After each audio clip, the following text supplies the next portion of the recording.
Bonsoir à toutes et Oui. bonsoir à tous. On va parler avec Marc Alpozo, qui est philosophe et critique littéraire du petit traité de la vertu à l'usage de ceux qui ne sont pas sages aux éditions Guître et Daniel. Marc Alpozo est philosophe et critique littéraire. Il a écrit 13 livres. Le premier est un roman qui s'appelle Labyrinthe en 2001. Les autres vont s'afficher pendant que je parle. Et le dernier, donc le 13e petit traité de la vertu à l'usage de ceux qui ne sont pas sages. Bonjour, Marc Alpozo. Bonjour. Bonjour. Merci de me recevoir. Ok, est-ce qu'on peut être philosophe sans le savoir? Oui, bien sûr, puisque la philosophie, c'est d'abord et avant tout l'acte de se questionner dans un premier temps. C'est l'étonnement, comme dirait Aristote. Et à partir de cet étonnement, qui est un étonnement peut-être un petit peu individuel au départ et surtout incompréhensible pour l'ensemble du groupe, pour la doxa, comme disaient les Grecs, parce que l'ensemble du groupe a l'impression que tout va de soi. Il y a une personne au milieu de cette doxa qui, elle, les choses ne vont plus de soi, c'est-à-dire qu'elle ne croit plus dans les ombres qu'elle voit sur la paroi, elle ne croit plus dans ces ombres-là, en tout cas à quelque chose qui ne fonctionne plus. Et alors, elle se met en quête d'un peu de vérité, d'un peu de sens, et elle recherche ce sens, cette vérité, et pour cela, elle essaye d'élaborer, ou en tout cas, elle se trouve une méthode. Oui, je crois qu'on peut être philosophe sans le savoir, et on peut tout à fait, je pense que tout le monde est un peu philosophe. Tout le monde se pose des questions, au moins dans son fort intérieur. Tout le monde cherche un peu la sagesse, même si la plupart l'ignorent. Vous parlez des ombres sur la paroisse, vous parlez de la caverne de Platon. Bon, le mythe de la caverne, bien sûr, mais effectivement, Socrate, qui est le premier, qui est le père de la philosophie occidentale, Socrate avait au moins en tête l'idée qu'il ne savait rien et son idée principale, si j'ose dire, à partir du fait qu'il était dans une profonde ignorance parce qu'il voulait des vérités certaines, un petit peu à l'image de Descartes. Socrate a remis tout en cause. Il remettait tout en cause. Il remettait même les abus de langage en cause. Et Socrate était un homme qui n'était que question. Il n'était que question, c'est-à-dire finalement, quand on a le sens qui s'en va parce qu'on a un accident dans la vie, un accident qui n'est pas forcément un accident de voiture, d'ailleurs ça peut être, hein, c'est pas nécessairement un accident comme on l'entend, c'est quelque chose qui à un moment donné est cassé et ne te fait plus sens. Le sens est perdu. Ce sens qui est un sens à l'image du bruit et du on chez Heidegger, eh bien, on va commencer à essayer de réparer ce sens perdu pour en reconstruire un qui soit plus solide, sur lequel on puisse vraiment s'appuyer. Alors, vous commencez en disant que proposer une petite philosophie de la vertu est aujourd'hui une gageure.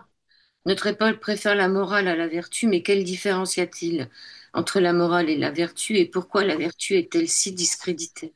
Bon, on m'a commandé le petit traité de la vertu. C'est mon ami Mathias qui m'a demandé si je voulais participer à sa collection, qui est une magnifique collection qui est en train de naître avec des auteurs qui sont des auteurs que j'aime bien, que j'aime beaucoup. Et j'avais en tête de dépoussiérer cette notion depuis un bon bout de temps. Je savais pas trop comment j'allais le faire, un petit peu comme j'ai traité 10 ans plus tôt de la rencontre.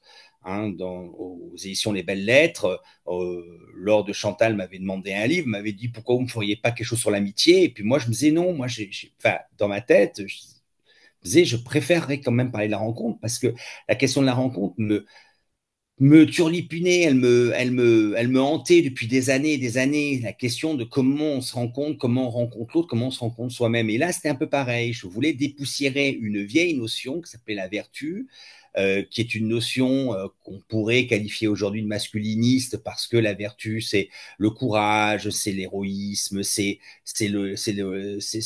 des valeurs plutôt aujourd'hui qu'on pourrait qualifier de masculines. Et en fait, on se rend compte que la vertu, c'est au cœur même du dispositif philosophique des anciens. C'est-à-dire que la vertu, c'est être en adéquation avec le bien et le juste. C'est agir courageusement, mais courageusement face à la vérité. Et je m'étais dit, tiens, ce serait intéressant de dépoussiérer cette notion parce que ce qui pose aussi problème dans notre époque, c'est à la fois, j'abuse un peu du terme peut-être dans mon livre, mais la moraline, comme disait Nietzsche, c'est-à-dire une espèce de moralisation des esprits à la petite semaine où on se sert de la morale plus comme d'une arme contre vous que d'un moyen de vous faire grandir et de vous donner une forme, on va dire une colonne vertébrale, donc une forme beaucoup plus droite pour agir dans le monde et agir dans le groupe. Donc, je me suis dit, je vais traiter de cette notion tout en ayant en tête qu'elle va paraître désuète, que souvent on nous dit que les gens vertueux sont en réalité des monstres qui cachent de grands vices. Hein. Les vertus sont autant. Et il y a aussi autre chose, c'est qu'on est dans une époque extrêmement morale, moralisante, moralisatrice, et probablement qu'effectivement, on a perdu la morale. On a perdu la morale, on a perdu le sens du bien, on a perdu le sens du mal. Je crois que tout a été subverti, tout a été. C'est pas la transvaluation des valeurs au sens de Nietzsche, c'est vraiment une subversion des valeurs. Et comme tout est à l'envers aujourd'hui, je me suis dit, ça sert plus à rien de faire quelque chose sur la morale parce que la morale, elle est tout le temps en train, elle est trop dirigiste quelque part, elle cherche trop, elle est trop déterministe, elle établit des choses de manière un peu arbitraire, ceci est bien, ceci est mal. On sait très bien que la morale est très relative à chacun, à une époque, à des mœurs. Alors, pourquoi pas essayer de sortir du placard une vieille valeur, mais cette valeur qu'on a conservée un peu au frigidaire et qui est une bonne, qui est une valeur qui fonctionne tout le temps, essayer de l'adapter à notre époque moderne. Alors, êtes-vous toujours un paragon de vertu, comme le disait à propos de vous la tante d'un de vos amis, institutrice, quand vous étiez adolescent? Est-ce qu'on peut être un paragon de vertu? Bah, écoutez, je crois que si on commence à dire qu'on est un parangon de vertu, c'est qu'on l'est pas. Ouais. Je suis parti d'un trait d'humour, mais c'est vrai, c'est une anecdote qui est vraie. Alors, écoutez, j'en sais rien. J'ai été élevé dans une morale très forte, ça c'est sûr et certain. Et ce n'est pas la morale chrétienne, hein, c'était une morale très forte, c'est la morale de la maison, c'était une morale plutôt à la française. Moi, je suis natif américain. Je suis né aux États-Unis, je suis né sur le bloc américain. Je suis rentré, enfin, j'ai rentré, moi, je suis arrivé, ma mère est rentrée. Moi, je suis rentré, j'ai arrivé très tard en France. Ma mère est rentrée pour des raisons de santé. Et quand j'étais sur le bloc américain, j'étais très en colère parce que ma mère m'élevait à la française.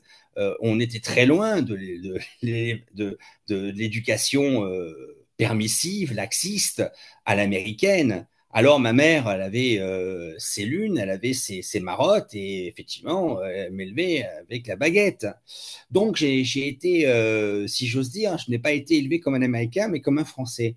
Et quand je suis arrivé en France, bon, on était au début des années 80, l'américanisation galopante de la France a changé un petit peu les choses, mais j'avais toujours cette mère très dure, avec vraiment des principes extrêmement forts et qui n'hésitait pas à les appliquer. Et probablement que ça a influencé cette femme qui était une femme extrêmement intelligente, charmante et très cultivée. Et elle avait comme ça que j'étais un parangon de vertu. Mais alors, est-ce que je suis un parangon de vertu? Mais moi, c'est pas la question. Je me pose pas cette question-là, bien sûr que non.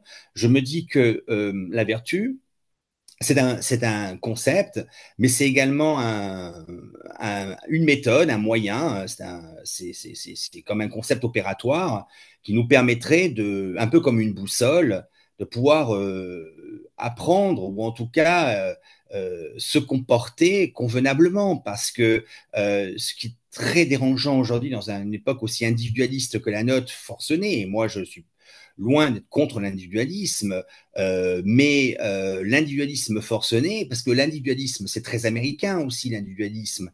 Mais enfin, en Amérique, on a le sens du groupe. Le groupe vous rappelle à l'ordre constamment, constamment. Essayez de monter devant quelqu'un dans le bus à New York et vous allez voir que le chauffeur de bus va immédiatement vous rappeler à l'ordre. Et puis tout le groupe va vous rappeler à l'ordre. Ici en France, on n'a pas cette philosophie, on n'a pas cette culture. Moi, j'ai écrit pour mes compatriotes français d'abord, puis pour les Européens s'il était traduit, mais on n'a pas cette culture du groupe qui fait pression sur l'individu. C'est les individus qui font pression sur les individus, et ce sera un individu le plus fort qui fera pression sur les autres. Donc, on est lancé dans une espèce de course au plus fort, c'est-à-dire c'est l'homme. L'homme est un loup pour l'homme aujourd'hui dans ce système, et je me suis dit quel est l'outil qui peut être finalement le plus opératoire pour réguler un peu les comportements. Et à partir de quoi est-ce que je peux réguler mon comportement? Eh bien, la vertu. La vertu moi, je la définis comme étant, je vous dis, euh, un comportement en adéquation avec le bien et le juste. On peut dire le bien, le beau et le vrai, calonne, cagatonne, mais je veux dire, le bien, le beau et le vrai, c'est pareil, le bien et le juste. Qu'est-ce que le juste, qu'est-ce que le bien? Et dans un monde qui passe son temps à nous donner des leçons de morale, eh bien moi, j'ai envie de donner une seule leçon, c'est une leçon de vertu. Ok, bon, à l'époque, vous dites que vous étiez surtout timide hein, à votre adolescence, mais est-ce que les Américains sont plus vertueux que nous alors? Écoutez, j'aimerais pas, je ne dirais pas ça. Je n'aime pas du tout comparer les peuples. Les peuples sont incomparables. Et d'abord, ce sont carrément des blocs incomparables dans la mesure où l'Amérique, c'est un autre continent. Mais il est vrai que l'Américain a ses droits chevillés au corps. Il a le sens des droits individuels. Il a des droits de la Constitution. Et c'est vrai que les Américains vont avoir immédiatement en tête, c'est ce qu'on appelle être procédurier, mais ça c'est un terme français qui est péjoratif, il faut le dire. Quand on dit de quelqu'un il est procédurier, bon, c'est un peu comme quand on dit c'est un nouveau riche, c'est toujours péjoratif, c'est un défaut. Et c'est un défaut assez grave en plus, vous voyez, c'est pas le défaut euh, qu'on salue, hein. Et il est juste quelqu'un qui sait défendre ses droits. Mais en même temps, l'Américain défend le collectif. Il défend la collectivité. Il est d'abord américain. Donc, il est d'abord patriote. Le patriotisme, c'est un terme qui, en France, Mm. fait Ouais. immédiatement, enfin, hérisse immédiatement des poils. On est d'accord. Pourquoi? Parce que la France a une autre histoire. Il faut savoir que le patriotisme a été discrédité après la Première Guerre mondiale et puis la Seconde, parce qu'on est envoyé des gens au nom du patriotisme, au nom de la nation, au nom du drapeau, au nom de la France. On les envoyait à la mort, ou au moins on les envoyait à la boucherie, et ils sont revenus avec des gueules cassées, hein. Et donc, effectivement, on peut comprendre Jean Giono, par exemple, avec le Grand Troupeau, ou même Louis-Ferdinand Céline, avant qu'il fasse ses dérapages, avec Voyage au bout de la nuit. Ils étaient farouchement contre la guerre, et donc le patriotisme, c'était pas leur priorité. Les États-Unis, c'est très différent. Le patriotisme, c'est effectivement être américain. D'abord, on n'est pas américain quand on est aux États-Unis parce que c'était une terre qui était d'abord aux Indiens, mais on est américain au sens de la citoyenneté. Ensuite, on est franco-américain, on est ce qu'on veut, mais sino-américain, mais on est d'abord américain au sens de la citoyenneté. Donc, on peut pas comparer on peut pas comparer les continents. Moi, ce que je vois en France, c'est qu'effectivement, le patriotisme aujourd'hui est largement dévalorisé au nom d'un certain universalisme ou d'un certain internationalisme. Donc, on veut être citoyen du monde au sens de Kant. Et c'est tout à l'honneur de la France, tout à l'honneur des Français. Moi, je j'ai rien contre ça. Mais on oublie justement de défendre notre société, notre pays et surtout notre collectivité. Moi, je veux pas donner de leçon là-dessus, mais je pense qu'à un moment donné, quand on fait le constat, enfin, je fais ce constat, mais je suis pas le seul, euh, de cette barbarie montante. On parle de décivilisation, mais de cette barbarie montante. À un moment donné, on ne peut pas juste faire le constat et puis dire, bon ben voilà, il faut aussi trouver un moyen de combattre cette barbarie. Et parce que justement, je ne suis pas du tout dans le collectivisme, par exemple, ou je ne suis pas du tout quelqu'un qui croit dans la force collective, même si je viens de dire que les Américains sont beaucoup là-dedans. Mais ils sont aussi très individualistes, c'est-à-dire que l'Américain commence par penser à ce qu'il peut faire pour son pays avant de penser à ce que son pays peut faire pour lui. Ben moi, je me suis dit, pourquoi ne pas faire un peu la même chose? C'est-à-dire, comment est-ce que ça peut partir de moi sans me prendre pour un héros, sans me prendre pour quelqu'un d'exceptionnel? Non, je suis un homme ordinaire et je l'assume complètement. Je suis un homme ordinaire, comme tout le monde. Mais comment est-ce que, à partir de moi, les choses pourraient changer? Et c'est ça où ça devient intéressant, c'est que il faut trouver un outil, je me répète, un outil, un concept, une notion qui soit suffisamment opératoire pour pouvoir faire changer les choses, mais à partir de soi et à partir de son action extrêmement limitée, extrêmement finie. Mm. Pour en revenir sur les Américains, quand même, ils jurent sur la Bible. Le mensonge est interdit là-bas, ce qui n'est pas le cas en Oui, bien France. sûr. Ce qui n'est pas le cas en Ah, France. le parcours intermédiaire. Oui, ça, je suis d'accord avec vous. Oui, ça, c'est sûr. Oui, ça fonctionne pas. Non, si vous parlez au niveau politique, ça fonctionne pas du tout de la même manière. Moi, je suis bien la politique américaine actuellement. Bon, tout le monde crache sur Trump. Alors, bon, on va pas rentrer dans les discussions avec Trump, mais Trump, c'est un président américain qui est présent. Moi, j'attends de retrouver un président français. J'en ai Voilà. connu un, en tout cas, que j'ai beaucoup aimé, c'était François Mitterrand. Alors, il avait ses défauts, on va pas commencer à rentrer là-dedans, mais il était présent. On a eu Chirac aussi qui était présent, différemment. Bon, il y a De Gaulle, évidemment, tout le monde maintenant ne jure que par De Gaulle. Euh, Là, vous parlez surtout de la politique américaine, mais c'est vrai que l'Américain va très mal percevoir quelqu'un qui ment ou qui agit très négativement dans l'espace public, ça c'est sûr. Alors, vous dites que la vertu est une forme d'intuition naturelle permettant de vivre sans recourir aux lois ni aux règles et normes extérieures. Plutôt qu'une anti-morale, la vertu se présente comme une pré-morale. Voilà, c'est ça. Exactement. Moi, j'ai pas cherché à faire une anti-morale. J'ai pas cherché à donner des leçons, justement. Je veux dire, d'abord, parce qu'on ne peut pas non plus évacuer la morale d'un coup de main comme ça en disant, bon, la morale, c'est pas bien, donc passons à autre chose. Spinoza, lui, par exemple, va plutôt préférer l'éthique, ce qui est bon ou mauvais. Hein, je fais un petit peu, je raccourcis un peu. Ce qui est bon ou mauvais, c'est déjà mieux.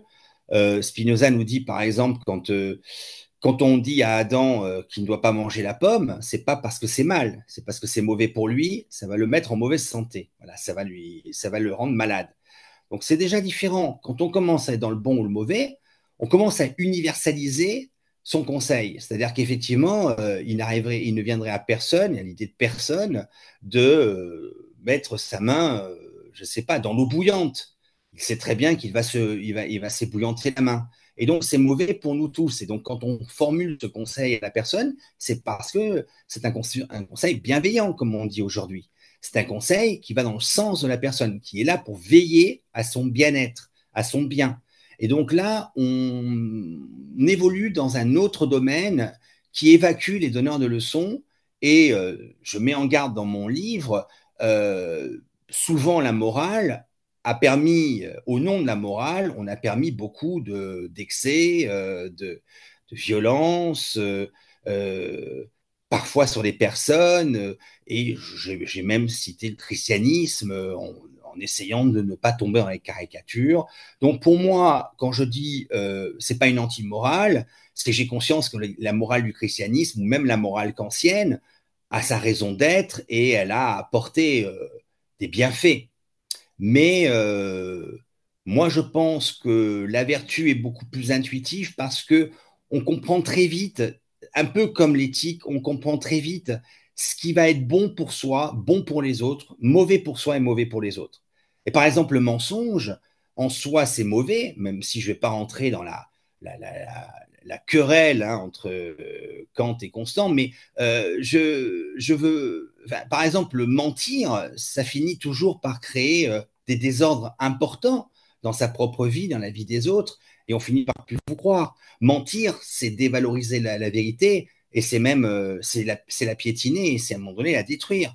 Donc le mensonge est toujours mauvais, et il y a rarement des bons mensonges, rarement. On le voit aujourd'hui en politique. Donc la vertu donne-t-elle le frisson? Qui veut faire l'ange fait la bête?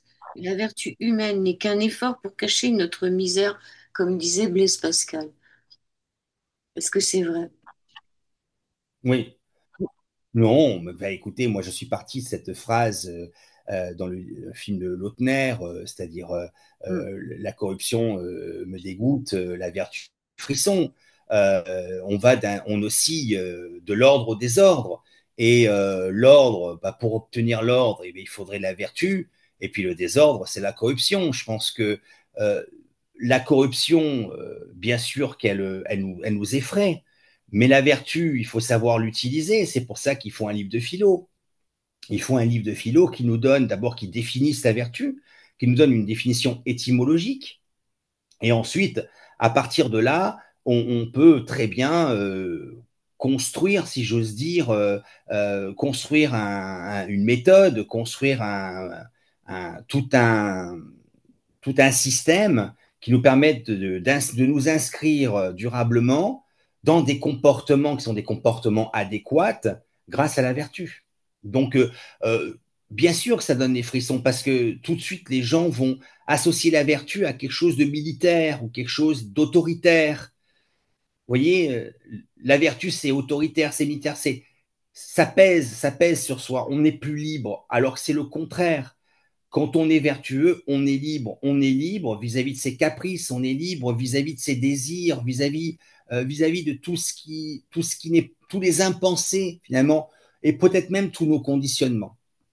Ouais, justement, en lisant votre livre, ça m'a fait réfléchir parce que est-ce que c'est être vertueuse que de donner à manger chaque semaine à un sans-abri vivant sous un pont, tout en étant en colère, en lui achetant sa pitance et en pensant que finalement, je fais ça pour avoir bonne conscience, pour ne pas être obligé de faire un grand détour pour éviter son regard.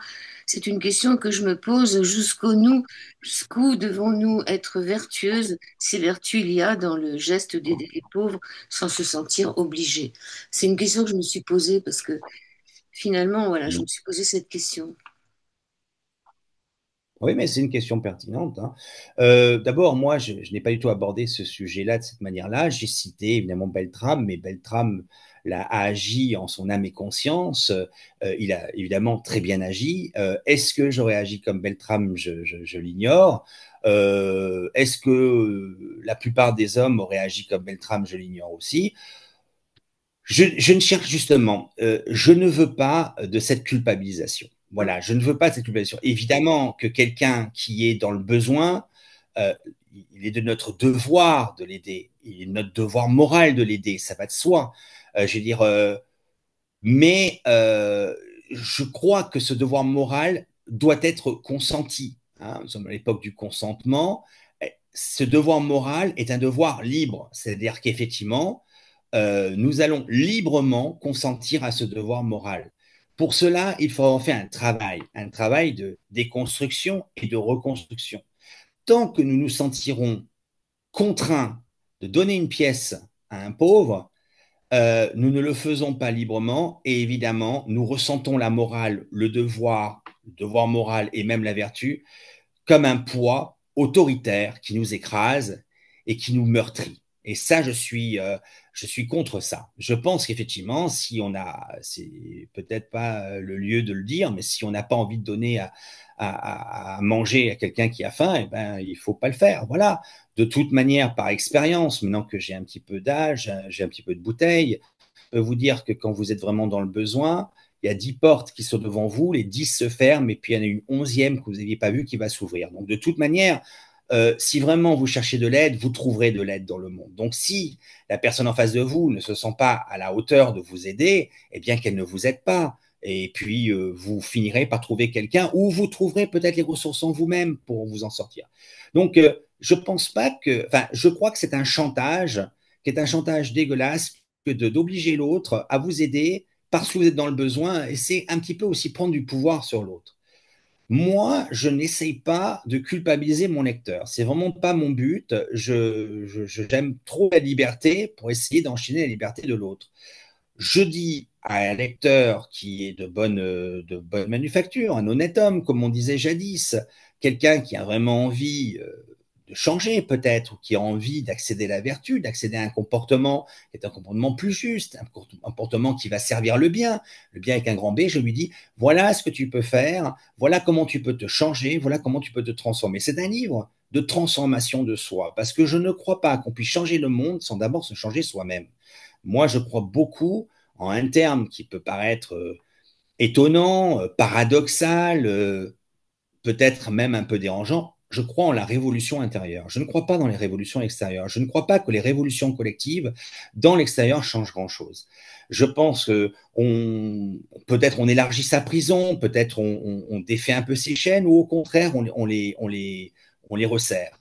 Je crois beaucoup en cette révolution intérieure. Je pense que si on veut changer le monde, il faut commencer par se changer soi-même. Pour cela, il faut avoir envie de changer le monde. Il faut en avoir un besoin impérieux. C'est un peu comme faire de la philosophie, et ça revient à votre première question. Pourquoi est-ce que je suis devenu philosophe? C'est une question que je me pose encore aujourd'hui. Je n'avais absolument pas, enfin, quand on parle de conditionnement ou quand on parle de déterminismes sociaux, je n'étais pas absolument ni déterminé ni appelé à faire de la philosophie. C'est parce que le sens m'a manqué qu'à un moment donné, il m'a fallu retrouver et reconstruire ce sens. Eh bien, c'est pareil avec la vertu. Quand à un moment donné, on est mal dans ce monde et qu'on a l'impression que rien ne va, au lieu de blâmer tout le temps les hommes politiques, blâmer Macron, plus c'est facile, il donne le bâton pour se faire battre à longueur de temps. Donc c'est facile de blâmer Macron ou de blâmer le cornu ou qui vous voulez. Au lieu de blâmer les autres, pourquoi ne pas changer quelque chose à partir de soi? Voilà, sans se blâmer non plus soi-même. Pourquoi faudrait-il passer son temps à s'auto-flageller? Vous voyez, moi, je n'aime pas cette morale de l'autoflagellation. Je n'aime pas ça. Moi, ce que je veux, c'est donner les outils, donner les moyens aux gens de pouvoir changer quelque chose à partir d'eux. Et même si c'est quelque chose de minuscule, c'est suffisant parce que ça bouge des lignes. Donc, la question malheureusement, moi j'habite Paris, alors vous savez, Paris c'est comme toutes les grandes villes, hélas vous avez beaucoup de gens dans la rue, et si vous n'êtes pas le cœur bien accroché, peut-être pas un peu indifférent à la misère, vous survivez très peu dans un monde comme celui-là. Hein. Mais pourquoi alors être indifférent, c'est mal, enfin, au sens où ça va quelque part peut-être mettre une pierre dans votre cœur, c'est-à-dire que vous allez être de plus en plus dans un manque d'amour pour les autres, manque d'amour pour vous. Donc quand je dis mal, c'était au sens du mauvais, hein. C'est mauvais pour vous d'être indifférent à la misère de l'autre. Mais être trop présent à la misère de l'autre par culpabilité, parce que vous vous sentez peut-être, et à raison, un peu privilégié, mais est-ce qu'on n'est pas tous un peu privilégiés face à la misère? Il y a toujours plus misérable que soi, c'est mauvais aussi, à mon avis. Voilà. Et c'est ça qu'il faut changer. Il faut avoir pris la décision, c'est un petit peu le postulat de mon livre, avoir pris la décision qu'on voulait changer quelque chose, mais qu'on comprenait que ces choses, elles changeaient à partir de nous, pas à partir du monde extérieur. C'est pour ça que je termine, mais vous allez peut-être me poser la question sur Pierre Rabhi et le Ça, c'est la, personnage ça, c'est la fin. Éléazar. Ça, c'est la fin de votre livre. On va peut-être se poser la question sur l'étymologie de la vertu, sa signification, et puis vous dites que elle a changé sa signification au cours des siècles. Oui, bien sûr, la vertu au départ était une notion beaucoup plus guerrière, si j'ose dire, beaucoup plus être vertueux, c'était le courage, c'était quelque chose qui était assez masculin, ça dressait les hommes, ça leur donnait une colonne vertébrale. Puis progressivement, la vertu est devenue une sorte d'antichambre de la morale. On est vertueux, un peu comme on est moral. On a le sens du bien, on a le sens du mal. Mais on a oublié, et je le répète parce que c'est important de le noter comme ça, on a oublié qu'on devait être en adéquation avec ce qui était bien, avec le bien, un peu le soleil hein, qui symbolise le bien chez Platon, le rayonnement du bien surtout, puisque finalement, on n'agit que pour le bien. Toute personne vise le bien. Et c'est ce qui fait dire à Socrate, nul n'est méchant volontairement. C'est-à-dire que au fond, les gens, quand ils agissent méchamment, eh bien, pourquoi agissent-ils ainsi? Parce qu'ils sont ignorants. Sur l'arbre du bien et du mal, eux ont un incompris, quelque chose qui est inaccompli, c'est un inaccompli, et c'est ce qui va donner le mal. Donc ces gens-là, dans leur inaccompli, dans cet inaccomplissement de leur connaissance, ils vont viser un bien qui est un bien relatif à leurs intérêts et qui finalement va se retourner contre eux parce qu'ils auront fait le mal et ils en subiront les conséquences. Donc il y a une définition de la vertu au départ qui est une définition beaucoup plus proche du combattant. Et moi, je pourrais me penser comme un combattant du sens, par exemple.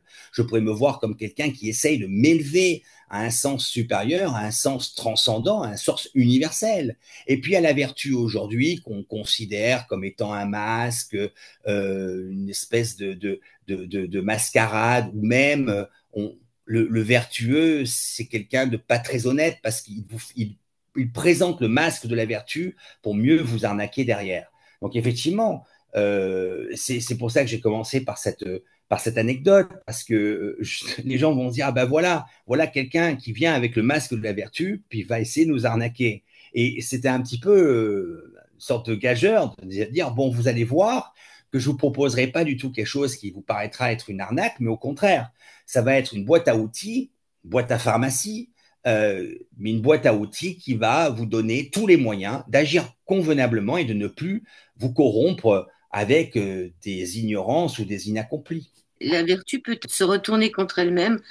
Doit-elle être contrôlée, par exemple, la prudence, le contraire, c'est le courage, la lâcheté, le contraire, c'est la témérité.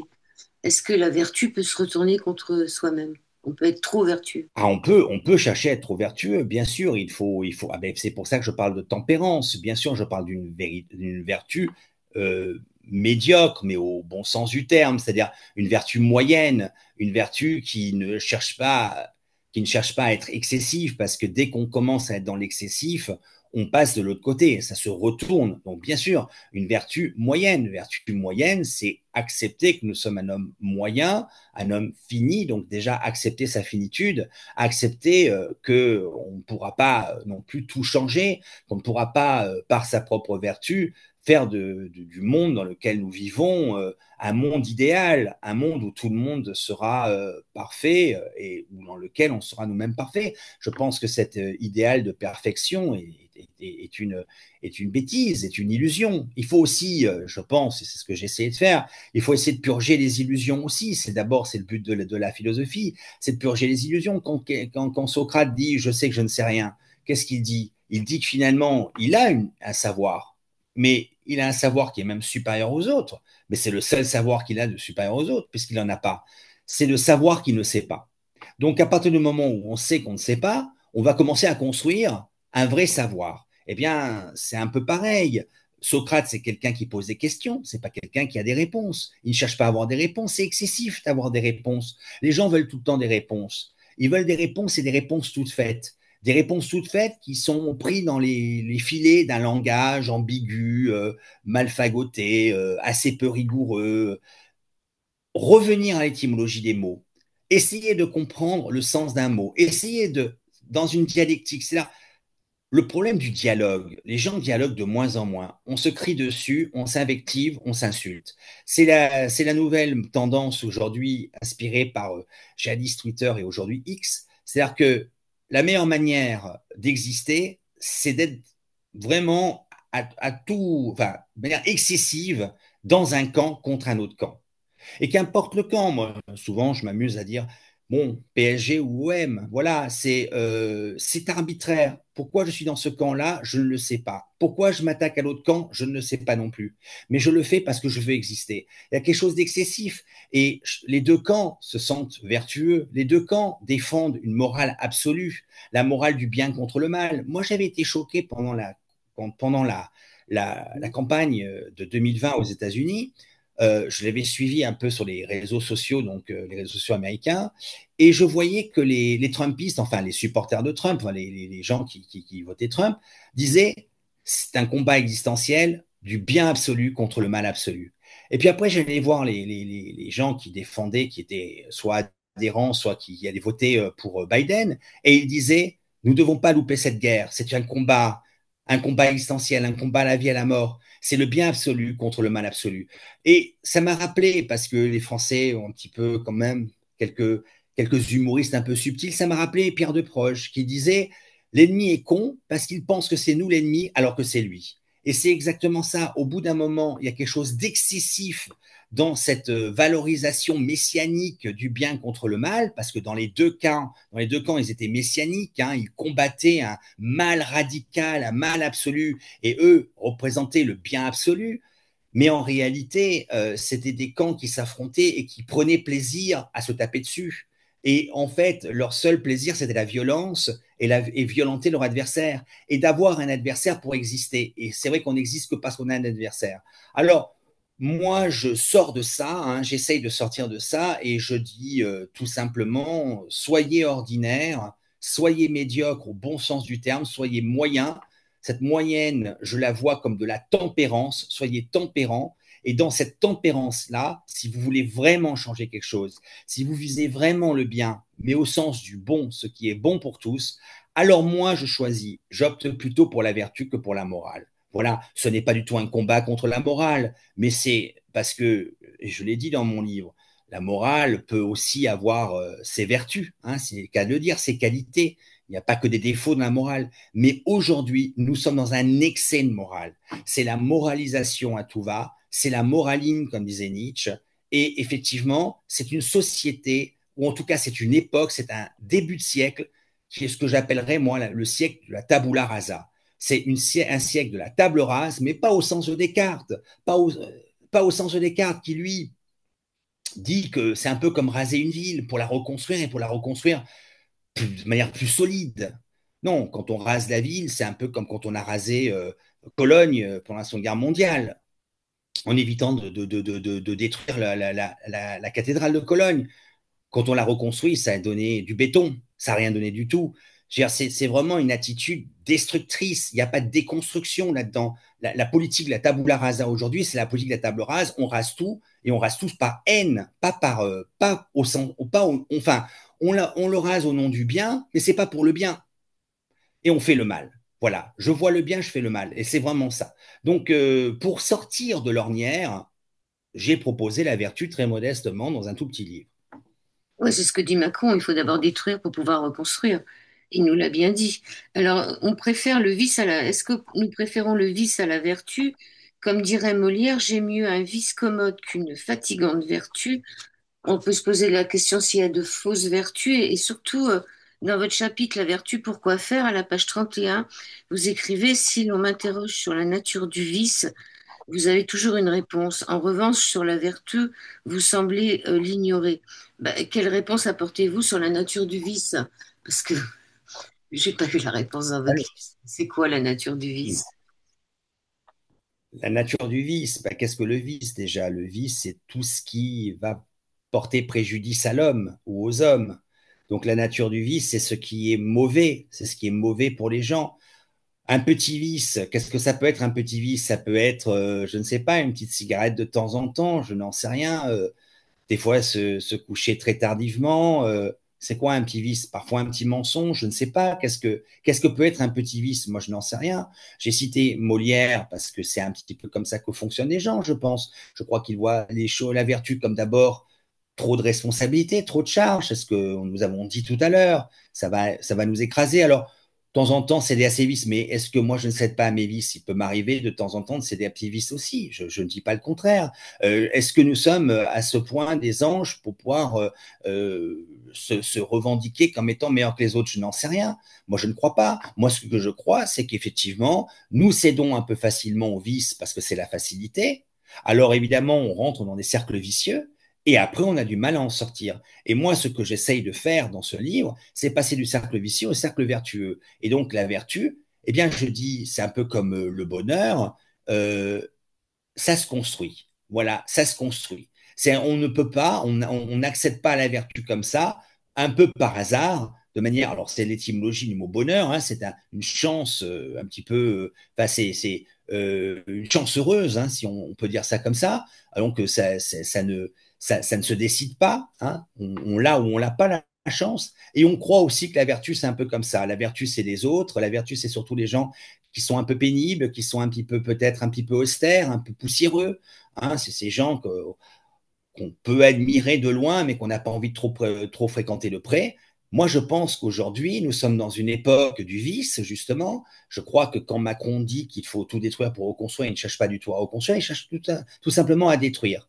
C'est son but, c'est de détruire. Macron, c'est le diviseur. Macron, c'est le diviseur. Il aime diviser. Hein, et le en même temps, pour moi, je le vois comme quelque chose de diabolique. Et d'ailleurs, dans Diable, il y a diviseur. Donc moi, je vois ça comme quelque chose de diabolique. C'est qu'on divise les gens en jouant un peu les marchands de tapis. Alors, quand vous rencontrez quelqu'un qui est plutôt pour l'OM, vous lui dites oh, j'adore l'OM. Et puis quand vous rencontrez quelqu'un qui est plutôt PSG, vous lui dites oh, moi j'aime bien le PSG. Et bien entendu, on n'est pas dans la même pièce. Ça veut dire que celui qui est pour l'OM n'a pas entendu qui est pour le PSG et inversement. Donc ça, c'est un peu trop facile et ça divise. Et ça détruit. Moi, je ne suis pas quelqu'un qui veut détruire, je suis quelqu'un qui veut construire. Donc, je veux construire quelque chose de bien et de bon et de durable pour les autres, mais par ailleurs, je ne veux pas le construire malgré eux. Voilà, je ne veux pas faire le bonheur des autres malgré eux, et je ne veux pas faire le bien des autres malgré eux. Je pense que chacun est assez responsable et doit être responsabilisé par rapport à ça. Si tu veux passer du vice à la vertu, donc du cercle vertueux, le cercle vicieux au cercle vertueux, tu vas devoir te remonter les manches. Voilà un peu le projet de ce livre. Voilà un petit peu le postulat. Il va falloir faire un travail. Pourquoi? Parce que la liberté, le bonheur, la vertu, ce sont des choses qui se construisent. On ne peut pas exiger que le monde soit vertueux sans que nous le soit nous-mêmes. On doit d'abord exiger de nous la vertu, et puis le monde, on verra ce qu'il deviendra. Il est vrai que quand on est vertueux tout seul, on s'agace. Et parfois, on se désespère. Mais enfin, comme on n'est jamais suffisamment vertueux pour pouvoir se targuer d'être vertueux, eh bien, finalement, on ne va pas tant s'agacer que ça et on ne va pas trop se désespérer que ça. Et je crois vraiment qu'on change les lignes. Je crois que nous sommes tous, pour les autres, quelque part, aussi un modèle, hein, un paradigme, paradigma, modèle, modélisation. Nous sommes chacun pour les autres un paradigme. Et on peut parfaitement changer des lignes à partir de ce que nous sommes, nous. Bien sûr que ça demande de la part de l'autre une décision. Et cette décision, c'est un consentement. Puisqu'on parle du consentement aujourd'hui, parlons de ce consentement-là. Il ne peut pas y avoir de bien accompli sur la terre et donc de vertu s'il n'y a pas le consentement des autres. On ne peut pas les obliger à faire le bien s'ils ne veulent pas le faire. Voilà. On peut les contraindre de faire semblant. C'est les mots d'ordre chez Deleuze. Hein, les mots d'ordre, vous faites semblant d'y croire, vous n'avez pas besoin d'y croire, mais vous faites au moins semblant. Ben, ça, c'est les mots d'ordre du gouvernement. On doit faire semblant. Après, personne ne croit en ce que dit le gouvernement, mais on fait semblant. Eh bien, moi, je ne suis pas là-dedans. On ne fait pas semblant. On fait ou on ne fait pas. C'est un Oui, peu ce que dit d'ailleurs Yoda dans l'Empire contre-attaque. Fais ou ne fais pas, mais n'essaye pas. Voilà, moi je le vois comme ça. la vertu intimide car elle demande de notre part un effort. Il faut accepter au préalable que nous soyons conditionnés, que nous nous conformons à des pensées, des comportements stéréotypés. Et vous citez Krishnamurti. Il faut accepter déjà d'avoir été conditionné, ça c'est clair. Mais oui, mais on est dans des conditionnements, bien entendu. Si on prend Chuang-Tzu, par exemple, si on prend Chuang-Tzu dans le rêve du papillon, c'est Chuang-Tzu qui rêve d'être un papillon. Bon, il se voit en papillon. Puis quand il se réveille, il se retrouve en tant qu'homme. Il se retrouve dans la peau d'un homme, dans le corps d'un homme. Donc il a été dans le corps d'un papillon, on le voilà maintenant dans le corps d'un homme. Et il se demande, est-ce que je suis un papillon qui rêve qu'il est un homme ou est-ce que je suis un homme qui a rêvé qu'il était un papillon? Bon, ben c'est un peu pourquoi c'est cet exemple. Parce que il dresse la frontière entre la réalité et le rêve, mais à la différence de Descartes, qui lui, par la raison, va pouvoir finalement garantir par l'usage de la raison et par le cogito que au moins au moment où il doute, il sait qu'il est dans la réalité. C'est la seule réalité qu'il connaisse, c'est le cogito, c'est le fait qu'il soit un sujet pensant. Le taoïsme, puisque c'est un taoïste, le taoïsme nous dit jamais nous ne serons si nous sommes dans le rêve ou dans la réalité. Donc, il y a bien des conditionnements qui nous amènent à nous dire non, là, je suis dans la réalité. Là, si je devais parler très sincèrement et très sérieusement, je vous dirais que nous sommes dans la réalité tous les deux et que nous sommes en train de discuter et en train d'enregistrer une émission. Je ne vais pas vous dire que peut-être je rêve et que j'ai des doutes sur la réalité, le réalisme de cette conversation aujourd'hui. Je ne vais certainement pas vous dire ça, mais qui me dit que effectivement ce réalisme qui est le mien, c'est-à-dire ce réalisme s'impose à moi et oui, j'ai vraiment le sentiment dans la réalité, je pourrais peut-être trouver des arguments comme le fait que je sente mon ordinateur, le fait que je vous vois, le fait que je me vois la fenêtre là, eh bien, qui me dit que ça ne relève pas de conditionnement? Et donc, nous sommes dans des conditionnements et nous pensons par ces conditionnements que ce que nous faisons, c'est vrai et c'est bien. C'est ça la vérité, c'est ça la réalité et c'est le chemin qu'il faut prendre.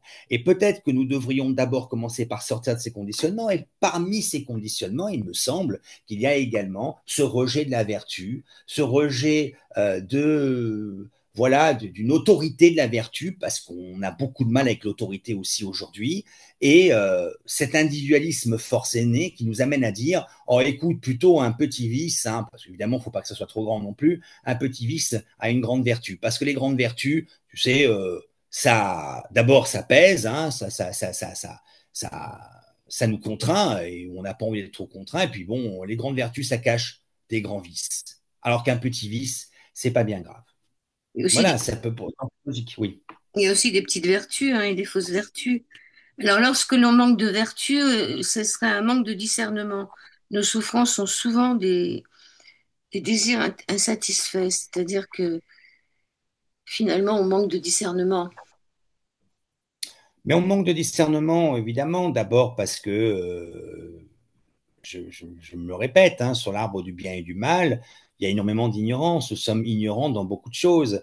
Et il y a beaucoup d'inachevés, d'inaccomplis.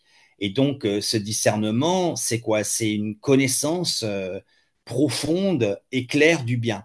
Il nous manque à tous une connaissance claire et distincte du bien. Nous ne savons pas exactement ce que c'est que ce bien.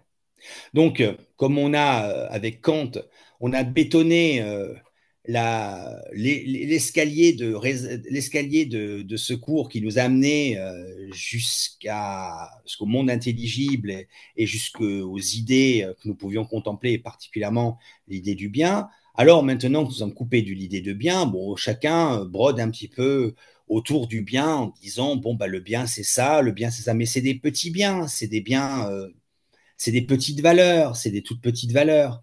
La grande valeur du bien, pour moi, je crois que c'est le courage de s'élever à ce qui est universel, à un bien universel. Et ce bien universel, je dirais que c'est le bon avec un grand B. C'est-à-dire que c'est ce qui est bon pour tous, ce qui est bon pour soi et bon pour les autres. Et donc, évidemment, ce courage-là demande à ce que l'on fasse abstraction de notre intérêt individuel.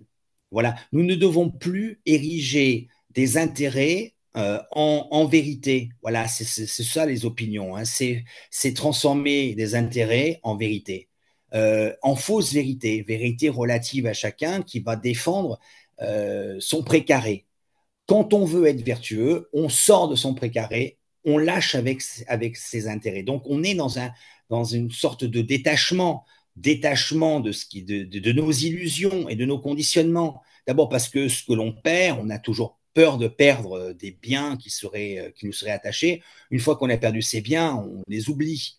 Mais il y a un bien collectif qui lui est beaucoup plus fort. Et je pense que ce bien collectif, on ne peut l'atteindre qu'à partir de l'individu. C'est l'individu qui va décider en son âme et conscience de changer quelque chose et de passer du cercle vicieux au cercle vertueux. Je reviens encore à ce cercle parce que je crois que c'est important. Et on ne peut rien faire tant on n'a pas décidé de faire un pas en dehors du cercle vicieux vers le cercle vertueux. Et là encore, la question qu'on peut se poser, c'est quel est l'outil qui va me... Et là, je donne quelques outils, quelques éléments. Oui, vous citez aussi Deleuze qui parle de Spinoza, qui, dans toute son œuvre, recense, ne cesse de dénoncer trois sortes de personnages, l'esclave, le tyran et le prêtre. La Oui, oui. vertu, oui. Alors la vertu, elle est ni dans l'un, ni dans l'autre, ni dans le troisième. Ah ben oui, bien sûr, parce que bon, vous savez très bien que Spinoza considérait la religion comme un moyen d'oppression et de châtiment, un moyen pour finalement contraindre le peuple, le conditionner et justifier le châtiment à travers la liberté. Il ne croit pas dans la liberté. Lui pense plutôt, on va parler de libération. Hein. Pour faire court, il croit beaucoup dans une libération à travers une connaissance, un troisième genre de connaissance, une connaissance adéquate de ce que nous sommes, de notre propre nature. Bon, donc effectivement, l'esclave et le tyran, alors l'esclave, il accepte d'être esclave, il brade il brade sa liberté, mais c'est une fausse liberté. Il se soumet au tyran en disant voilà, j'accepte que tu me tyrannises. Il y a une espèce, comme disait la Boétie, il y a une servitude volontaire là-dedans. Et puis, le tyran, il est tout aussi esclave que l'esclave, il est même plus esclave que l'esclave, parce qu'il est esclave de ses désirs et il est esclave du consentement de l'esclave. Donc, à partir de là, quand le peuple aura décidé de se débarrasser de tous les chefs, il n'y aura plus de chefs, d'autant qu'ils ne sont pas très nombreux. Hein. Tout en haut de la pyramide, il n'y en a qu'un.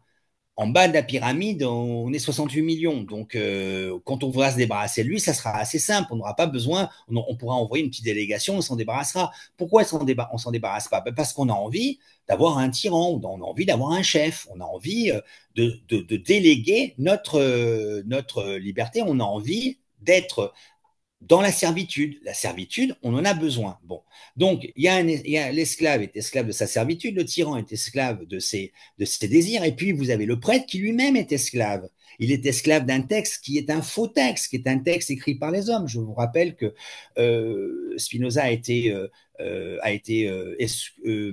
excommunié de la synagogue pour avoir écrit, enfin, il n'avait pas encore écrit, mais on le suspectait d'avoir écrit un nouveau texte sacré, une nouvelle Torah qui allait remplacer la Torah.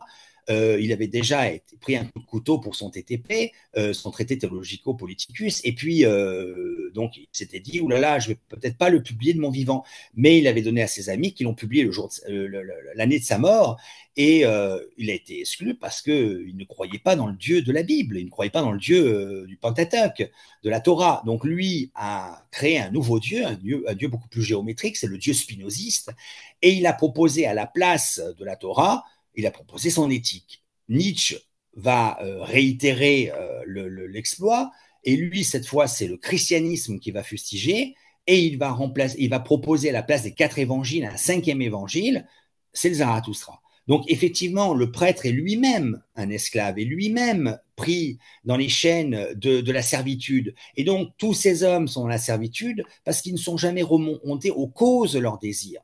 Voilà, donc effectivement, accepter de remonter aux causes de leurs désirs, accepter de remonter aux causes de ses désirs, c'est accepter qu'effectivement nous soyons dans le vice, parce que le vice de quoi? Mais vicieux au sens de quelque chose qui est cassé, qui ne fonctionne pas, qui ne vous conduit jamais à bon port. Eh bien, c'est cette servitude liée au désir, et à des désirs qui sont des désirs fondés essentiellement sur ce qui est inaccompli. Voilà, je le dirais comme ça, des désirs qui sont issus d'ignorance. Oui, enfin, vous continuez avec Nietzsche qui reproche à la morale de valoriser de fausses vertus comme l'humilité, la compassion et la soumission, vertus qu'il considère comme mauvaises puisqu'elles ne servent qu'à réprimer les hommes. On n'en sort pas. Alors oui, parce que effectivement Nietzsche, lui, attaque bien entendu à boulet rouge le christianisme, et pour lui, ce sont des outils de coercition, hein. L'humilité, par exemple, est un outil de coercition qui empêche les hommes forts de pouvoir se donner librement à leur force, parce que il est beaucoup plus proche de Caliclès, Nietzsche, hein, que du Christ, même s'il admire la figure du Christ, il est quand même beaucoup plus proche de Caliclès. Alors effectivement, Nietzsche reproche à toutes ces valeurs du christianisme d'être des petites valeurs. C'est une subversion des hautes valeurs comme le courage, comme la force, euh, des valeurs qui seraient très hautes. Par exemple, la valeur de la vérité, pour lui, c'est quelque chose, c'est de la gnognotte. Il n'y a pas de vérité. Si, il y a une vérité qui est cachée quelque part, mais on n'y a pas accès. Donc, c'est de la gnognotte. Cette histoire de vérité, c'est des hommes faibles, hein, c'est des hommes faibles qui ont peur du chaos, qui ont peur du changement, et qui s'accrochent à des fausses vérités, à des fausses valeurs. Mais moi, je ne, si vous voulez, je ne crois pas du tout dans ce que nous dit Nietzsche. Je pense que, par exemple, pour philosopher, il nous faut l'humilité. Il nous faut l'humilité et la patience. C'est ce que dit Simone Veil. Je crois, Simone Veil avec un W. Je pense qu'effectivement, on ne peut pas avancer dans la vie sans humilité et patience. Moi, je me sens très dérangé dans un monde comme le nôtre aujourd'hui où plus personne n'a d'humilité. Tout le monde, aujourd'hui, on est ce que l'on dit, ce que l'on est. Donc, il suffit que je dise que je suis Superman pour être Superman. Je n'ai même pas besoin de le prouver. Il suffit que je le dise pour que je le sois. Et donc, on est dans un monde qui a perdu un petit peu, qui a déjà perdu l'humilité, ça c'est sûr, mais qui a une hubris démesurée. Voilà. Et il n'y a plus de contre-feu. À la fusis, on ne peut pas opposer une contre-fusis. Moi, je crois que c'est pas possible comme ça d'aller vers un monde meilleur. C'est impossible. Pour aller vers un monde meilleur, il faut évidemment un peu d'humilité, accepter que l'on est au moins notre finitude, accepter que l'on est fini, que l'on est limité, que l'on est fragile. Et en même temps, il faut beaucoup de patience. Moi, ce que je propose, par exemple, avec la vertu, mais on peut sortir de mes petites propositions et on peut essayer d'élargir. Ce que propose la philosophie, c'est un long chemin vers une connaissance solide, si elle est possible, vers vers une vérité, ou en tout cas une vérité qui se présente comme étant hypothétique et qui va probablement être beaucoup plus du vraisemblable, mais pour ça, il faut beaucoup de patience. C'est un chemin long et, et laborieux. Il faut être honnête, avec beaucoup d'efforts, beaucoup de courage. Donc le courage de Nietzsche, c'est pas le courage d'être fort, c'est le courage de la vérité. Or, lui, il n'a pas voulu cette vérité-là. Lui, ce qu'il considère, le courage, c'est le courage de l'homme comme Caliclès, qui accepte d'assumer tous ses désirs.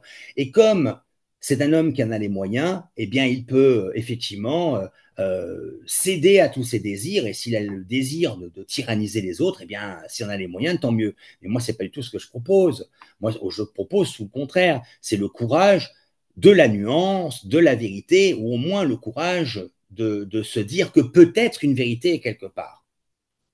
Et si cette vérité, on ne la trouve pas, au moins on aura eu la vertu de la chercher. Est-ce que la vertu relève d'une transcendance divine ou d'une morale extérieure? Est-ce qu'il y a une transcendance divine dans la vertu? Une transcendance divine, vous y mettez déjà Dieu. Moi, je n'ai pas cité Dieu, mais je pense que la vertu nous transcende, oui. Je pense qu'elle nous élève, elle nous amène à être plus grands que nous. Oui, je crois. Moi, je pense aujourd'hui que nous sommes des petits hommes. Nous sommes des tout petits hommes. Pourquoi? Parce que nous ne croyons plus en Dieu. Je généralise, hein, bien sûr, là, je généralise à outrance. Hein.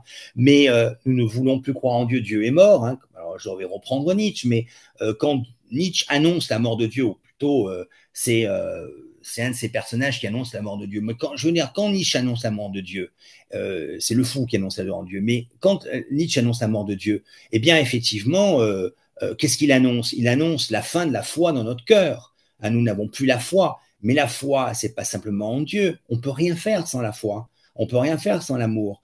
Je veux dire, c'est pas possible de déplacer des montagnes, de changer quelque chose sans la foi. Il faut avoir la foi dans la vérité pour rechercher la vérité. Il faut avoir la foi dans la vertu pour devenir vertueux. Il faut avoir la foi dans le bien pour faire le bien. Donc, comme les gens font les choses sans la foi, qu'ils ont perdu la foi, ils ont perdu cet amour dans leur cœur, eh bien, effectivement, ils ont rapetit. Ils sont de plus en plus petits. Et effectivement, je crois que nous sommes dans un monde de gens de plus en plus petits. Pourquoi? Parce qu'ils ne sont plus grands qu'eux. Or, il y a quelque chose de plus grand que nous, et ce plus grand que nous devons le viser. Et je crois que parmi les choses plus grandes que nous, il y a effectivement la vérité et la vertu. Oui, bien sûr, le bien, le juste. Parmi les visionnaires, vous citez aussi Michel Foucault dans son livre paru en 1963, Naissance de la clinique, une archéologie du regard médical. Et puis après, vous énumérez tout ce qu'on nous a fait subir en 2020, là, sur le confinement, sur le pass sanitaire, sur les vaccinations massives, sur l'autocontrôle et le rôle des médias, hein, le rôle des médias qui est hyper important dans ce qu'on vit maintenant. Majoritaire. Moi, vous savez, j'ai une grille de lecture un petit peu marxiste hein, quand même. Hein. J'ai pas honte de le dire. J'ai une grille de lecture un petit peu marxiste au sens où je dis, pour moi, il y a effectivement un État, une bourgeoisie, mais peut-être que on devrait plus dire ça comme ça. On devrait plutôt dire une élite mondialisée qui dispose de tous les outils de coercition. Et parmi ces outils de coercition, il y a les médias. Et j'ai beaucoup écrit hein, sur pendant le confinement, j'ai beaucoup écrit, j'ai pris beaucoup de notes, d'ailleurs que j'ai publié dans un collectif qui s'appelle Le Temps Suspendu, c'était justement sur le Covid, qui est sorti, je crois, au mois de mars. Et effectivement, j'ai eu le sentiment pendant le Covid que on utilisait beaucoup ce que Foucault appelait les biopouvoirs, c'est qu'on commençait à s'inviter dans votre vie privée et on commençait à vous donner, à vouloir votre propre bien, votre bonne santé. Et quand on commence à vouloir votre bonne santé, c'est toujours un peu inquiétant. Et on l'a fait au nom du bien, au nom du collectif. Et on pouvait même peut-être le faire au nom de la vertu. Mais c'était une fausse vertu, parce que c'était d'abord politique. Alors, je ne vais pas m'étendre sur le sujet, parce qu'au bout d'un moment, on va commencer à dire des choses qui vont paraître complotistes ou je ne sais quoi, et on va éviter. Mais une analyse assez simple, c'est que autour de moi, les gens m'ont dit, on nous propose, encore récemment, quelqu'un me disait, on nous propose une vaccination avec un vaccin qu'on ne connaît pas, qui n'a pas été véritablement testé, ou pas suffisamment testé pour être efficace, ou en tout cas pour qu'on ait l'assurance qu'il soit efficace. Et au début, on nous fait une proposition, donc on nous donne un champ de liberté, Mais très rapidement, on se rend compte que finalement, le champ de liberté est rétréci parce que vous ne pouvez pas prendre l'avion. On est parti en Amérique, elle, pour le coup. Donc, aux États-Unis, ils avaient fermé les aéroports. Vous rentriez pas si vous n'aviez pas la vaccination. Mais enfin, au Portugal, c'était pareil. Moi, j'étais allé au Portugal et il fallait la vaccination. Et puis, vous ne pouvez pas rentrer dans les restaurants. Vous ne pouvez pas faire ci, vous ne pouvez pas faire ça. Alors, ça a été très temporaire. Mais malgré tout, on s'est rendu compte que le champ de nos libertés pouvait être très vite restreint. Ce qui était inquiétant, c'est pas cette période-là qui était inquiétante. Cette période, on peut même l'expliquer. On peut expliquer qu'il y a eu une maladie, une pandémie, et qu'il fallait bien la combattre, cette pandémie, et que comme on n'avait pas franchement les moyens, on a essayé de les trouver, et le gouvernement a été coercitif à des périodes donc de la pandémie, et qu'il n'avait pas d'autre choix. Mais je dis pas le contraire. Mais ça a commencé à nous faire réfléchir sur nos libertés et sur la fragilité de nos libertés publiques et nos libertés individuelles. Et c'est vraiment là-dessus je mets l'accent en disant, voyez, c'était quand même au nom du bien. C'était au nom du bien collectif. Il fallait, pour faire le bien de l'autre, il fallait se vacciner, mais il fallait peut-être se faire du mal, parce qu'il y a eu aussi des dérapages avec la vaccination. Il y a eu aussi des gens qui peut-être ne voulaient pas confiner de cette manière-là. Ça leur a porté tort, au moins sur le plan psychique. Moi, j'ai beaucoup vu des gens qui, sur le plan psychique, ont été perturbés par tout ça.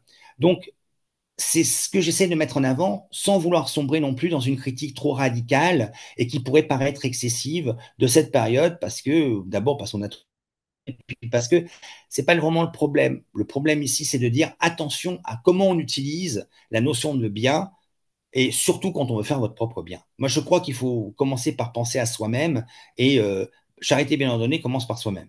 Faites votre propre bien par vous-même. Oui, on est aussi dans l'écologie politique, à la dictature de la décroissance.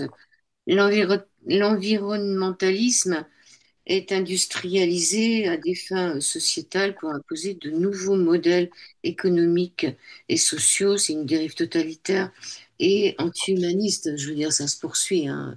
Vous dites que ça n'a pas duré longtemps, la pandémie, juste le temps que les gens se vaccinent quand même, hein. Donc, je pense qu'on est en plein en totalitarisme. Ça continue là, à notre époque. On est sur. Alors, si on devait aller dans ce sens-là, je dirais qu'effectivement, les temps présents m'inquiètent un peu. Les temps présents m'inquiètent un peu parce que je m'aperçois qu'on n'écoute plus vraiment le peuple, on l'écoute plus en tout cas de la même manière qu'on l'écoutait avant, et puis j'ai pas vraiment l'impression que les élites vont dans le sens du peuple. C'est pour ça d'ailleurs aujourd'hui qu'il y a une telle déconnexion entre l'élite et le peuple. Si on regarde par exemple, puisque nous sommes je le dis pour vos auditeurs, puisque cette vidéo, j'imagine qu'elle va être publiée un peu plus tard, mais on est en plein dans la démission de Le Cornu. Bon, qu'est-ce qu'on voit? On voit qu'il y a eu une dissolution. Bon, le président a dissous l'Assemblée, il a le droit, c'est dans la Constitution. Ensuite, il y a eu des élections. Aux élections, sont arrivés majoritairement le RN et les filles, on va dire, et les filles, même si c'est la gauche plurielle, enfin c'est quand même et les filles. Donc on devrait avoir à Matignon soit Bardella, s'il accepte, soit Lucie Castet, puisque c'est, je crois, la première ministre qu'ils veulent proposer. On a pas Bardella parce qu'il est hors du champ républicain, donc on se demande pourquoi il s'est présenté aux élections puisqu'il n'est pas républicain et il est hors du champ républicain. Et puis on a après Lucie Castet, et la réponse est ah non, quand même pas non plus mettre la gauche. Oh ben ça va avec toutes les dérives de la gauche. Non, c'est non. Alors qu'est-ce qu'on a? Eh bien, on a le bloc central, le bloc des perdants. Bon, alors à partir de là, on peut se poser la question de la démocratie. Est-ce que la démocratie, c'est encore un sens qui vraiment qu'on peut comprendre au sens étymologique du terme? Donc c'est le démos, c'est le peuple qui décide, ou est-ce que c'est un terme dévoyé qui veut dire que la démocratie aujourd'hui, c'est faire un geste qui est un geste symbolique et anodin, c'est-à-dire mettre un bulletin de vote, et puis derrière, ce sont des élites qui décident à votre place parce que le peuple pue un peu des pieds, donc on va quand même pas non plus lui demander son avis, ou en tout cas, si son avis ne va pas dans le sens d'une autre. Donc on est très loin de la vertu politique, on est très loin de la politique d'Aristote ou de la politique même de Platon. Sa République, certes un peu idéaliste, mais où le tyran, puisque c'est quand même un tyran philosophe, le tyran va dans le sens du bien collectif. Quand il agit, c'est toujours au nom du bien commun. Là, on n'agit plus au nom du bien commun, on agit au nom des élites, au nom des super riches, au nom des capitaux mondialisés. Alors évidemment, on pourrait parler de totalitarisme. Le totalitarisme, c'est peut-être un peu plus que ça quand même. Et parce que je veux être rigoureux avec le terme, je dirais qu'effectivement, on a un peu le sentiment que nos libertés sont de plus en plus restreintes. Ça, oui, je suis d'accord avec ça. Mais la liberté, elle est d'abord intérieure. Je crois que cette liberté, c'est par exemple la liberté, et c'est pour ça que je le propose, c'est la liberté de servir, d'être au service du bien, du beau, du vrai. C'est-à-dire agir à partir de soi et pas toujours à partir d'un instant supérieur ou de chef qui nous dirait ce qu'il faut qu'on fasse. Je suis d'accord avec vous, hein, mais en tous les cas, c'est toujours les mêmes qui sont là, tous ceux qui ont mis la France dans l'état où elle est. On prend les mêmes et on recommence. Donc, ce serait bien que ça c'est un petit coup de balai, puis qu'on essaye au moins de changer les leaders politiques. Alors, dans votre chapitre sur l'agitation des non-sages, la morale ne nous conduit ni à la vertu ni à la sagesse. Au mieux, elle stigmatise, au pire, elle nous divise. La montée de la barbarie, la télévision, la télécratie, le thinking, l'absence de pensée. L'important aussi que vous suggérez, c'est que finalement, ça va tellement vite, les infos et tout, qu'on n'a pas le temps de penser. Non, alors l'info en continu, déjà, bon, moi je regarde beaucoup les chaînes info. Donc l'info en continu, ça dépend des chaînes. Chaque chaîne a ses marottes. Chaque chaîne défend quelque chose de précis. Alors, et on a des faux spécialistes. On a des spécialistes en tout. Ça, depuis le Covid, de toute façon, on a des spécialistes en tout. Donc, quand c'est le Covid, ils sont spécialistes en virologie. Quand après, c'est les Jeux Olympiques, ils sont spécialistes en sécurité. Là, aujourd'hui, ils sont spécialistes en tout. Et alors, ils ont un avis sur tout.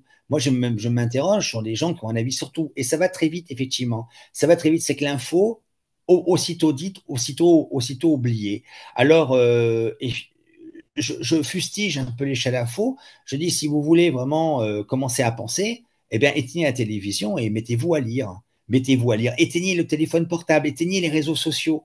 Les réseaux sociaux sont devenus toxiques aujourd'hui.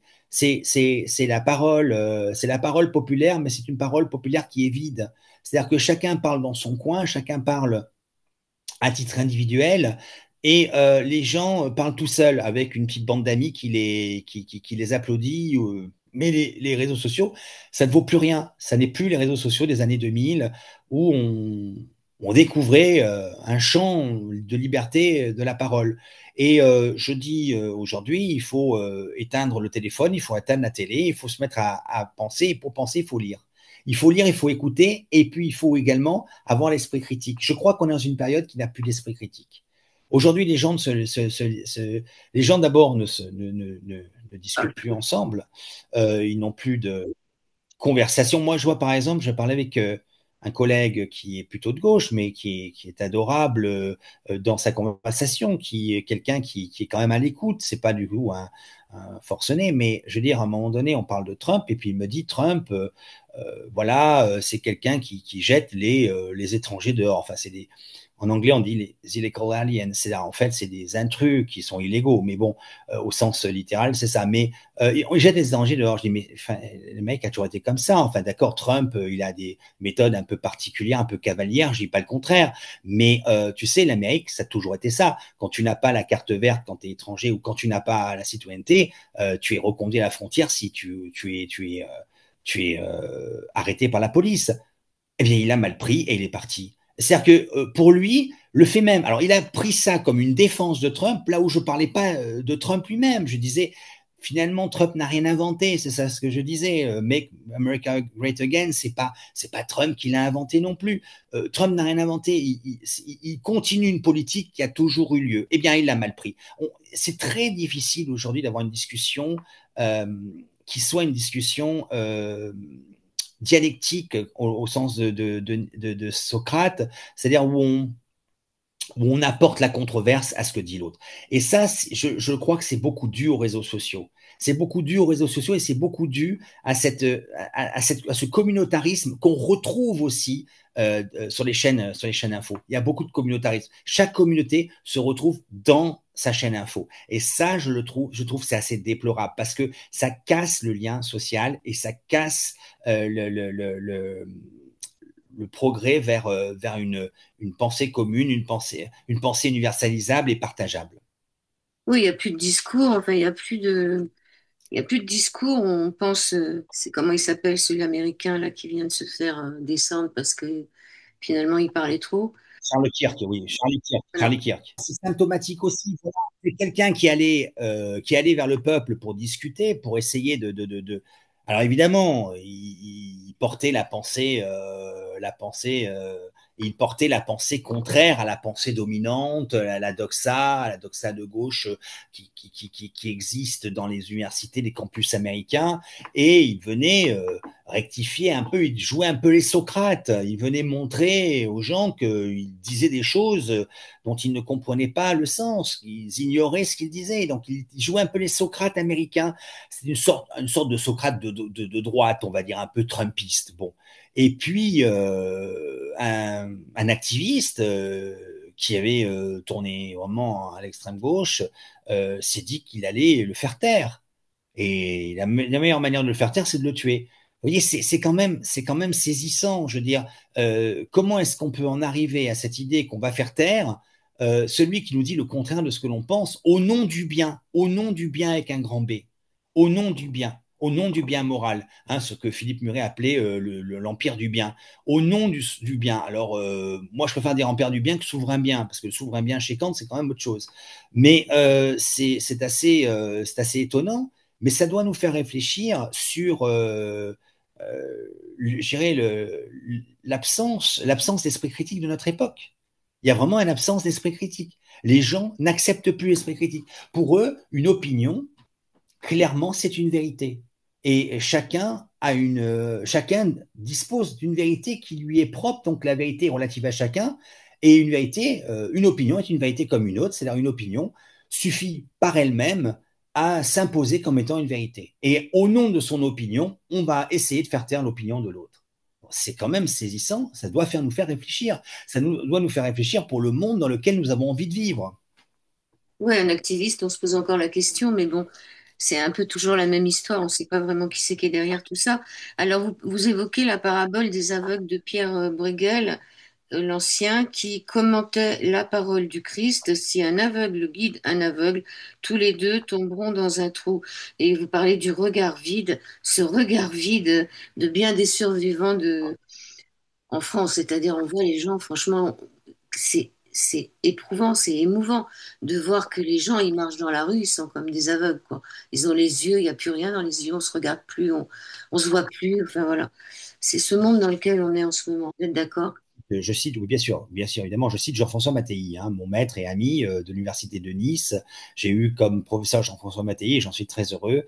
Et je le cite parce il a écrit un livre qui s'appelle Le regard vide et je cite ce livre. Et je suis assez d'accord, quand les gens n'ont pas les yeux rivés sur leur portable, ils ont un regard qui est complètement vide. On a l'impression qu'il n'y a plus rien. On a l'impression qu'ils sont des machines et ça n'est plus habité. C'est-à-dire qu'il n'y a plus de vie intérieure. Hein, c'est ce que dit Bernanos quand il dit qu'on n'a rien compris de la société moderne si on n'a pas compris que c'était une conspiration contre la vie intérieure. Il n'y a plus de vie intérieure. Les gens sont totalement vides à l'intérieur d'eux-mêmes et c'est pour ça qu'ils sont aussi malheureux. C'est pour ça qu'ils sont aussi malheureux et c'est pour ça qu'ils sont aussi malléables. Voilà. Parce que la vertu, si vous revenez à la vertu, vous ne serez pas malléable. C'est avec la morale que vous êtes malléable. Et moi, ce que je disais à l'instant, il y a quelques minutes, quand je parlais de l'esprit critique et de la fin de l'esprit critique, la fin de l'esprit critique amène les gens à être encore plus dans la servitude, à être encore plus malléables. Et donc, c'est vraiment ce que j'essaye de mettre en avant. C'est cette idée dans ce texte que aujourd'hui, nous sommes rentrés dans la barbarie. Et la barbarie, c'est quoi? C'est le regard vide et c'est une vie intérieure absente. rempli par du bruit, le bruit de la télévision, le bruit des réseaux sociaux, le bruit de l'Internet. Mais c'est surtout le bruit des réseaux sociaux et le bruit de la télévision et donc des chaînes info. Qui se lève le matin sans mettre des chaînes info ou sans se brancher sur des réseaux sociaux? On se branche tous sur les réseaux sociaux, au moins pour poster quelque chose qui nous est personnel sur notre propre réseau social. Donc chacun dispose d'une fenêtre de tir pour pouvoir parler au monde entier. Le problème, c'est qu'il parle à personne. Il se parle à lui-même avec, je dis, quelques likes de quelques amis qui les suivent. Enfin, je veux dire, même quand on est suivi par 300 ou 400 personnes, qu'on a 300, 400 likes ou même 1000 likes, enfin, je veux dire, c'est pas non plus la fin du monde. Donc, à partir de là, on a vraiment l'impression de gens qui soliloquent. On est dans le solipsisme. On sombre dans le solipsisme et ce solipsisme-là crée du vide, crée un vide intérieur immense qu'on retrouve dans les yeux des gens. Et donc, effectivement, on a l'impression d'avoir des fantômes qui marchent dans la rue avec leur portable ou qui finalement ne se préoccupent plus du tout des gens autour d'eux parce qu'il n'y a plus personne autour d'eux. Ils sont tout seuls. Ils sont sur une île déserte et ils sont tout seuls. Et le fait de relayer l'information, moi, je n'écris pas grand-chose, mais je relaie. C'est comme si de temps en temps, je tombe sur un message enfin, qui m'intéresse et je le relaye. C'est-à-dire, je le donne la possibilité à des gens de se dire, bah oui, celui-là, il a un message important. C'est pas... Qu'est-ce que vous en pensez? Non, non, ça c'est différent. Là, c'est un petit peu Radio Londres. Là, vous voyez, c'est les Français parlent au français.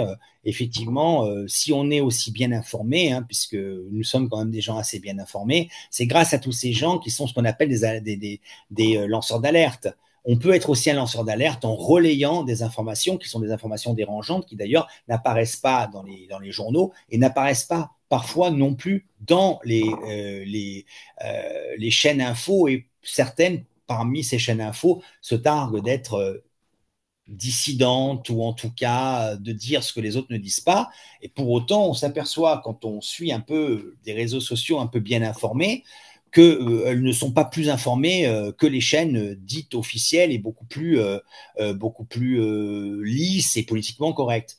Donc effectivement, moi je crois que quand on fait un travail d'information, c'est important. Et c'est ça aussi, ça fait partie de la vertu. Parce que c'est une chaîne. C'est qu'au bout d'un moment, on crée une chaîne et il y a ce qu'on appelle le viral et on finit par toucher beaucoup de gens et on finit par informer. Le vrai problème, c'est l'information et la vraie information. Nous sommes dans une époque, je l'ai dit dans mon livre, de la désinformation. Nous désinformons les gens. On est passé d'ailleurs au-delà de la désinformation. On est passé dans le fake news. Et puis du fake news, on est passé dans la post-vérité. La post-vérité, c'est quand la vérité n'a plus aucun sens, elle n'est même plus utile. C'est comme quand on est, c'est pas quand on est immoral, mais quand on est amoral. C'est-à-dire qu'à un moment donné, la morale, le bien et le mal ne font plus sens.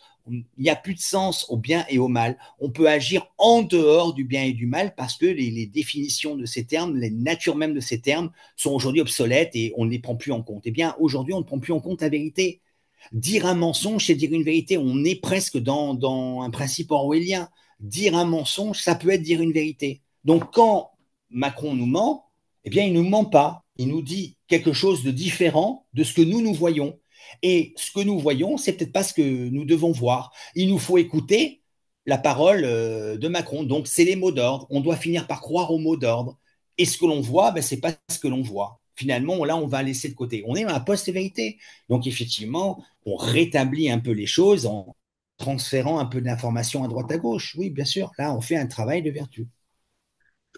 La guerre, c'est la paix et la paix, c'est la guerre. Vous faites un bel hommage aussi à Pierre Rabhi qui nous a quittés en 2021 et vous nous racontez l'histoire du colibri que les auditeurs découvriront dans le livre. Moi, je ne connaissais pas toute l'histoire du colibri, donc c'est super intéressant. Et puis, moi, j'avais fait des recherches sur la vertu. Il y a pas mal de vertus.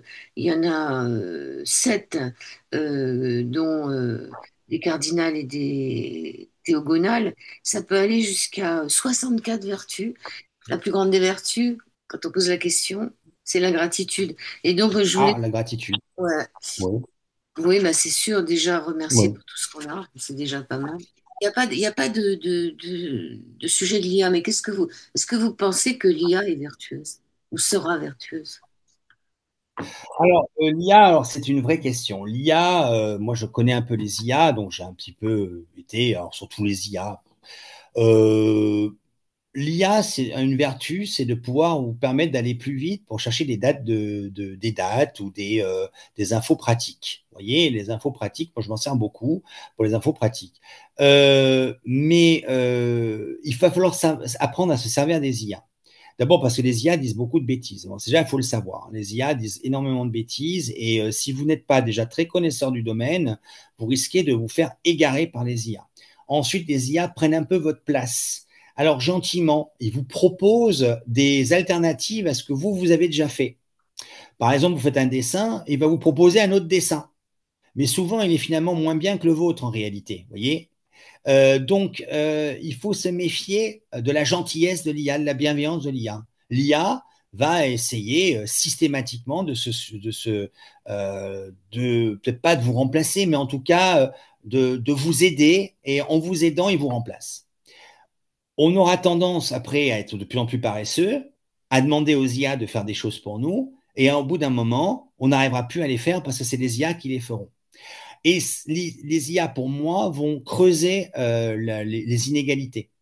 Ils vont creuser les inégalités parce qu'il y aura ceux qui vont se servir des IA avec beaucoup d'intelligence, parce que l'IA peut aussi beaucoup vous suppléer, hein, il peut vous aider dans vos travaux de recherche, vous aiguillant, par exemple, vous trouvant des livres que vous ne connaissez pas, donc des titres que vous ne connaissez pas, ou tout en inventant certains, hein, ne pas oublier qu'ils inventent beaucoup, hein, les IA.